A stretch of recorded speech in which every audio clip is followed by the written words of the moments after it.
Three Guys, brought to you by Red Soda. Granted, it's not actually red. It's not. It should be red because it's cherry. All right, what's going on YouTube? Three Guys being loud at Ignant.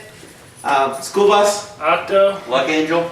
And we were originally going to talk about video game reviews today, but I decided to talk about something else. So sorry. You bastard. No. You got me worked up for nothing. No, we're still going to talk a little bit about video game reviews because, one, we're going to start doing some more reviews. We haven't gotten one done since before you were on the show when we did Bioshock Infinite, and I do want to do more video game reviews, so I want to know what y'all think about them as a whole. But there's too many other big things going on right now to just have an entire episode about video game reviews. I agree. So, alright, you did all this studying. Tell me about video game reviews. Video game reviews, they are absolutely 100% advertised. They're basically advertisements, in my opinion, for the game. I think that's kind of the main purpose of the video game review, Well, is to advertise one way bad or one way good. Well, yeah, but I mean, some things are actually stretched to try and overcompensate for how the game actually feels. Plus, most of it is opinion based. Anyway, I mean, we all have different tastes in games. Well, sure. I mean, same with movie reviews, book reviews, anything like that. You're going to have biases one way or another, depending on who's doing the review. The key is, it's not really about who's reviewing it, it's about who's reading it. Exactly. And if the reader doesn't like it, then there's other people they can go to find the opinion they want. Of course. Well, what originally brought this up is the fiasco with The Last of Us review. You know, got renowned reviews, 10 out of 10, 5 out of 5, whatever scale different reviewers use, with the exception of one man gave it an 8 out of 10, and all of a sudden the internet is abuzz. He's an idiot. They hate PlayStation. You know, we're not going to name people. We're not going to name sites. I mean, just huge fiasco. So what does this mean for reviews? Is it really worth putting your opinion out there if you're just going to get bashed for having your opinion out there? You've got to be ready to take that. I mean, if you're going to put yourself out on the internet, you got to be ready for the haters and the trolls. But at the same time, readers aren't forced to read these reviews in the exactly. first place, and even if you don't like it, you can just ignore it and just move on to the next one. It didn't do anything. Last of Us still sold very well. People still play it and still like it. Especially considering the fact it was only on one console. Right. True. I mean, those are some amazing sales. Exactly. Yeah. And it warrants that The Last of Us was a very good game. But you just go and find the review. You find the review you want.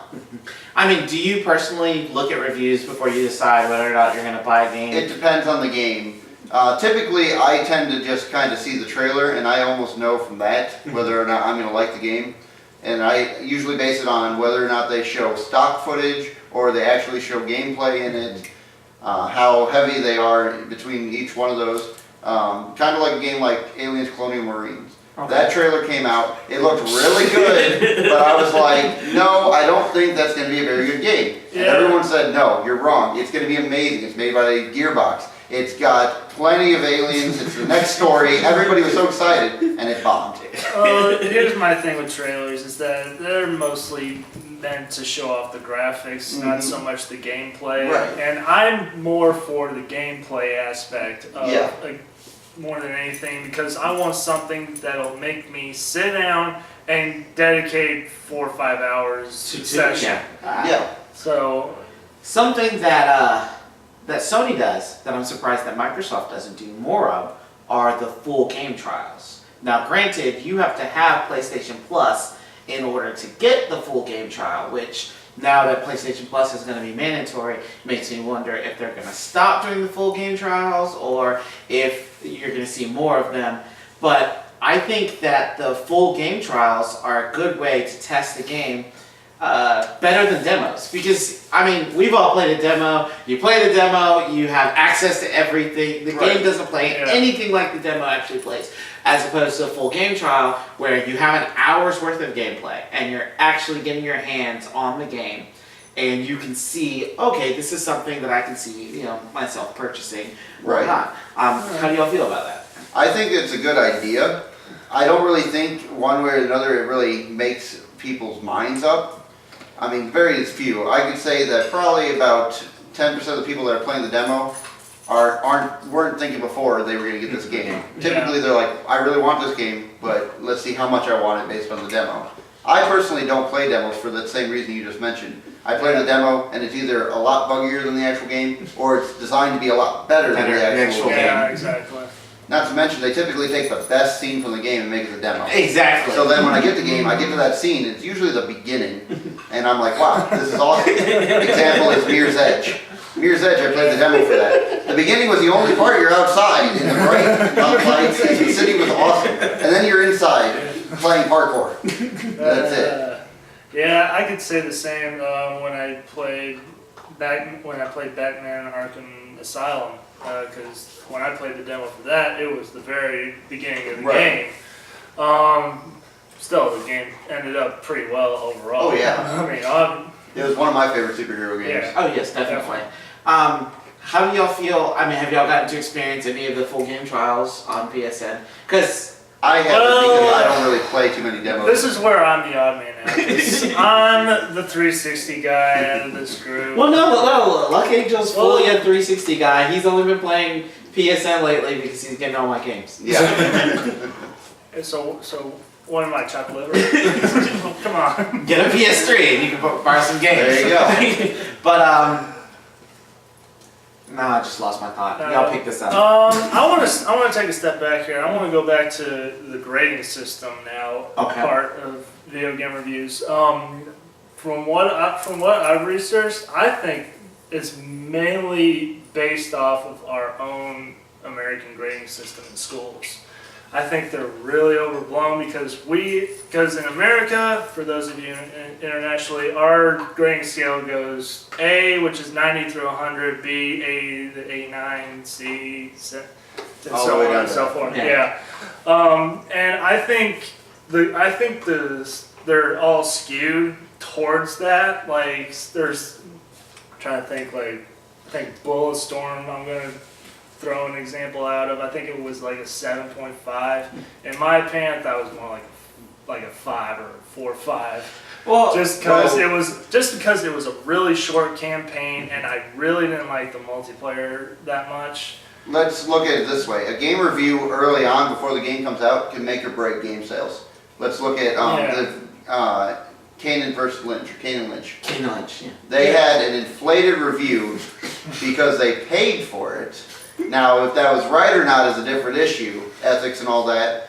But because of this review of 9 out of 10, 10 out of 10, when it clearly was not, then the game sales went up dramatically, even though it wasn't good. So that leads me to believe that early on, these reviews are very helpful when you're looking at, okay, here's what we see, whether or not to buy it at release. Afterwards, you stop looking at reviews and you start looking at actual gameplay footage. Yeah, exactly. Yeah. Well, I will say that my biggest problem with video game reviews are what are they being based off of?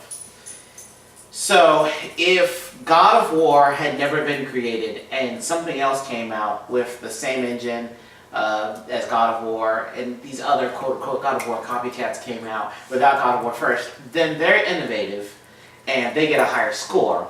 But once one thing comes out, it like sets a new standard. Right. Yeah. So now we're no longer grading games on how they stack up, how long the campaign is, how much content they have. It's all based off of how does this game stack up to this other game that did, something years ago that set a standard. Yeah. And I feel like video game reviews just don't give. They don't review the game. They review on how well the game is something else, and not how well the game is itself. And when we start doing reviews, 3 guys will tell you what the game is. That's what I want to strive for. Yeah. I want to strive for us rating the game, not how well it compares to something else. Okay. And speaking of video game reviews, Bein Luck Angel we're discussing just before you arrived.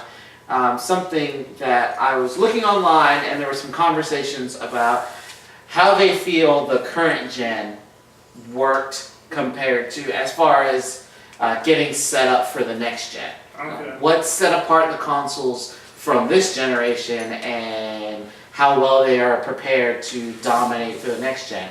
And something that we had noticed that we thought was very funny was that Microsoft, well, let me reverse that, Sony, this current gen really dominated as far as exclusives go. Yeah. I mean, Sony brought the first party exclusives. Yep. I mean, Microsoft they have Halo, they have Gears, and they've got Fable. And that's really it. But those died after the second one.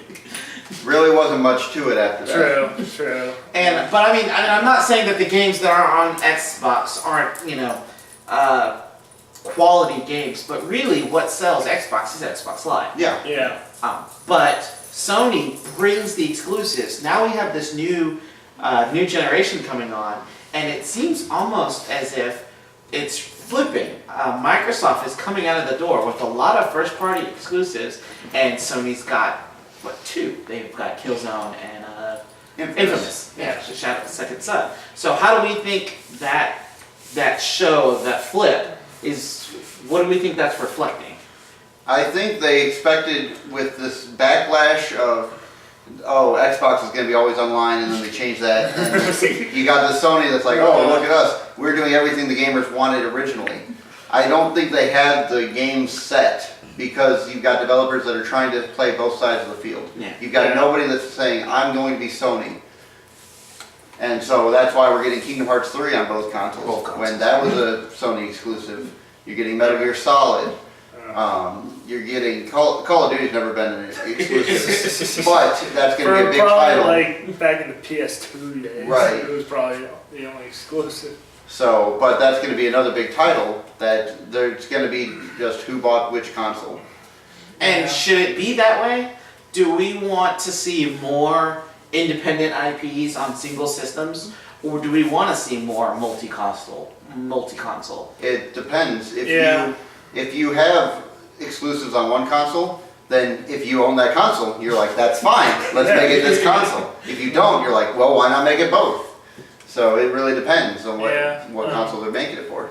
Well, as a 360 owner, when I found out that when I was comparing the list of exclusives that Sony had compared to Microsoft, I kind of felt halfway like on the outside looking in at all these great games, because I mean Sony does have a lot of great games that are exclusive to its own system, where Microsoft can only put out a good exclusive once every 3 years. Well, what's really interesting is people think that they want both multiple console games, when in reality they don't. They want the game, they just want it for whatever system they have. Yeah. And the perfect example of that is Nintendo. Mm-hmm. Because all Nintendo does, as far as their big games, I mean, yes, they have their independent IPs, which are few and far between, but they have enough IPs to sustain them over multiple years. Mario, Metroid, Legend of Zelda. But realistically, anything else Nintendo does is all multi-platform, and as of right now, it's at the bottom of the tier. Right. So if it was the same with both consoles, if everything that came out was all multi-platform, could one console stand out above any of the rest of them, or are we just seeing the end of gaming? We're not seeing the end of gaming in my opinion. We're just seeing a kind of a flat terrain.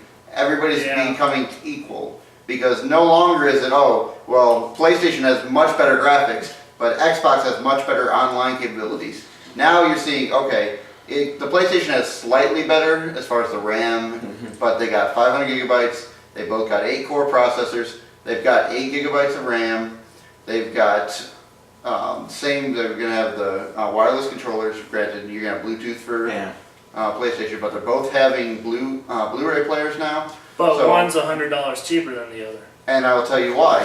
Because the Xbox is going to be packaged with the new Kinect, which is currently mandatory, rumored to be non-mandatory by next year. So then, why package it then?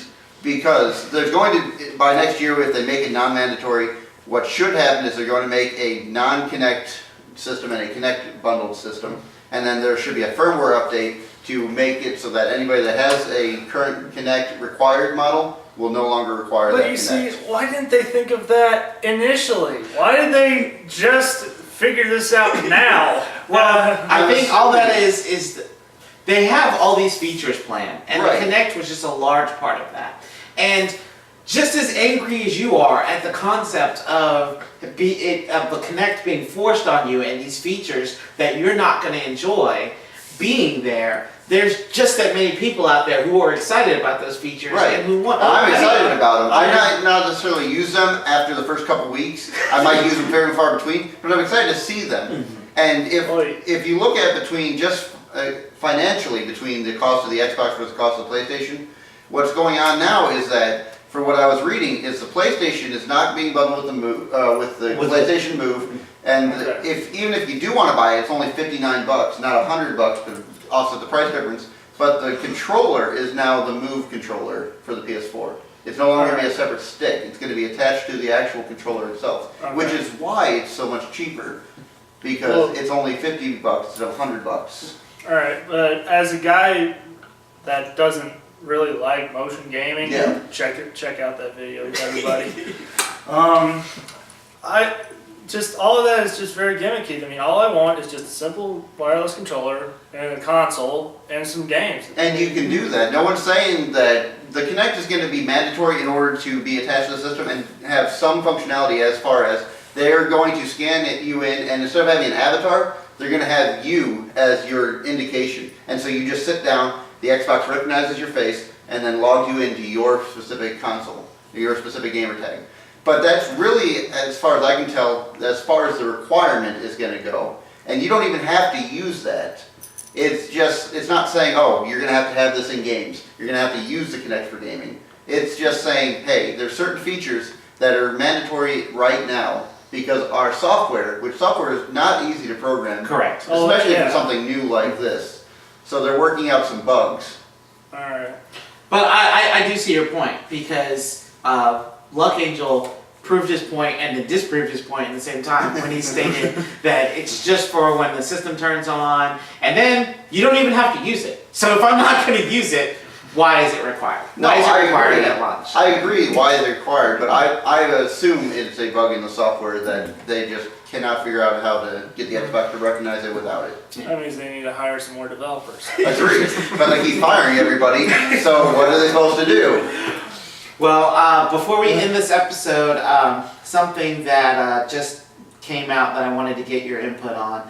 Ubisoft has stated that it's not looking at taking on any new IPs unless they see it viable as a yearly IP. Similar to what they're doing with Assassin's Creed or Call of Duty. I take it that news aggravates you. It does, because it's just like in movies now. Oh, well, we can't think of anything good. Let's just take and remake Carrie from 1974. Or let's do a remake of the Hulk that we made 1 year ago. Let's just do remakes. Let's do remakes. Let's do this again. Let's do this again. Okay, we get it. You've got no ideas. Ubisoft is taking the train of, oh, well, we have all our cash cows already. We don't want to think anymore. Let's just take all our ideas and make them once a year. So that means we need to just bombard Ubisoft with a bunch of fan email, just giving them a bunch of ideas. What we need to do is stop buying. Everybody complains saying, oh, EA is a terrible company. Ubisoft is going to go this route of, oh, we're only going to stick with our IPs we have now, no more. Well, I'm still going to buy it apparently. No, you got to stop doing that. Okay, are you getting Call of Duty Ghost? I am getting Call of Duty Ghost, but this is not what we're talking about. I'm talking about Assassin's Creed right now, which Assassin's Creed 1 came out, and it was awesome, and then 2 came out, and it was still good. And they're like, oh, it's a trilogy. So how they get around making more of them? Assassin's Creed 2, Brotherhood, Assassin's Creed Revelation. And it's like, okay, alright, I get it. It's not actually the third one. Then they came out with the third one, so I'm like, great, it's over. And then it came out, it was funny as hell, and then they're like, Assassin's Creed 4. I'm like, so it's not a fucking trilogy. Okay, my only problem with yearly IPs is that I feel that a year is not enough time to devote to a good game. Exactly. If you look at Assassin's Creed 3, is it really that different from Assassin's Creed 2 or Brotherhood or It's Revelations? different because they changed the entire button scheme. That's why. It's not any different style-wise. It's different because now I don't know what buttons do what. And they changed the setting. Yeah, and now it's America. Well, I mean, I'm not saying take 7 or 10 years like Right. Square's taking with Kingdom Hearts, but I mean, some time in between different iterations of the game they give you time to really Sure. work on those buttons. And it's not that they only put out a game and then they take a year. They have different teams. So while the first one's being released, the second one already being made by a different team. By a different which is team. what happened with Assassin's Creed. Which is why you see artwork differences. And why things don't match up the right way, story-wise. Because they're already making the next story while the previous one's being developed and almost released. I just think yearly updates, and not to mention, it's too much on the gamers. Yeah. Sure. You know, Yeah. granted, Call of Duty is probably one of the best-selling franchises right now, and I say probably because Grand Theft Auto 5 is looking to absolutely slaughter those records, Yeah. and we'll talk about that on another episode. But the difference with Call of Duty and Grand Theft Auto is Grand Theft Auto is going to make me want to pay attention to the story and think. I buy Call of Duty every year because I'm like, okay, a new way for me not to think when I play games. That is my sit down. I have about 15 minutes to play something. Let me just go wipe some noobs off the flag, and that's all I do. But I mean, it's even the Call of Duty players are getting fed up with it. Oh, yeah. A new Call Yeah. of Duty every single year. Sure. Something else to have to buy. And I think this, and then Ubisoft coming out and saying, oh, we're not going to get any new IPs unless this is something I see that we can produce every single year. I just think it's just a slap in the face to the gamers. We'll and like see. you say, I think we should just stop buying. We'll see what happens. If they don't make any money, they'll change their tune. Because that's all that these gaming companies, back in the day, where games used to be considered not very popular and not something that you normally do, game developers took a lot of time and pride in them. I'm not saying every game was a gem that came out, Exactly. but there was a lot of good ones. Now they're coming out so fast that nobody knows what's good or not. So the lesson today is slow down, developers. Slow down, take your time, and give something good to play. Exactly. Like The Last of Us. Yep. Like The Last of Us. I hate to use that one again, but that's just a It's a very phenomenal good It's game. a new good game. It's a It's good a good game. new IP. All right, YouTube, that's it for today. Hope you enjoyed us just chatting it out. I decided to do something different. Keep an eye out. We're going to start some Let's Plays, and then as I said, we're going to do some video game reviews. Our first one's going to be Grand Theft Auto 5. So keep an ear out for that. Make sure you like, comment, subscribe. We'll catch you later. Otto, I like it. You actually talked this episode. You're welcome.